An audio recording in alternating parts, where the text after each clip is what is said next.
यवतमाळ जिल्ह्यातील कळंब येथे शेतकरी हिताच्या विविध प्रश्नांसाठी सामूहिक अन्नत्याग आंदोलनाची घोषणा करण्यात आली आहे.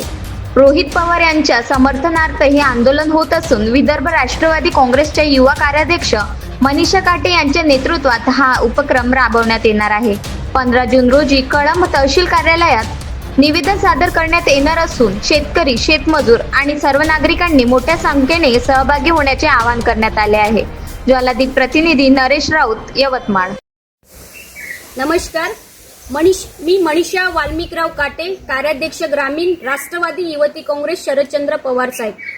अन्नदाता बळीराजाच्या अस्तित्वासाठी, त्यांच्या घामाने भिजलेल्या मातीसाठी आणि निर्दयी बंधनापासून मुक्त संपूर्ण कर्जमुक्तीसाठी माननीय आमदार रोहितदादा पवार यांनी विठ्ठलाच्या पावन भूमीत पंढरपुरात अन्नदात्यासाठी अन्नत्याग उपोषण सुरू केले आहे.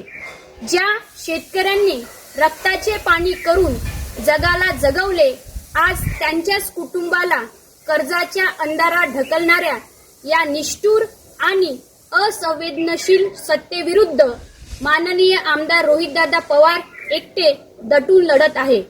त्यांना साथ देण्यासाठी आपल्या सुद्धा कळंब तालुक्यातील शेतकऱ्यांचा सहभाग या लढ्यामध्ये असावा, याकरिता कळंब तालुका राष्ट्रवादी काँग्रेस पक्षाच्या वतीने विनाअट सरसकट कर्जमाफी देण्यात यावी या मागणीला घेऊन दिनांक 15/6/2026 सोमवार, स्थळ तहसील कार्यालय कळंब, वेळ 12:30 वाजता. कळंब तालुक्यातील संबंध शेतकऱ्यांना नम्रतेची विनंती आहे, आपण दिनांक 15/6/2026 सोमवारला, स्थळ तहसील कार्यालय कळंब, वेळ 12:30 वाजता या ठिकाणी आवर्जून उपस्थित राहावे. धन्यवाद.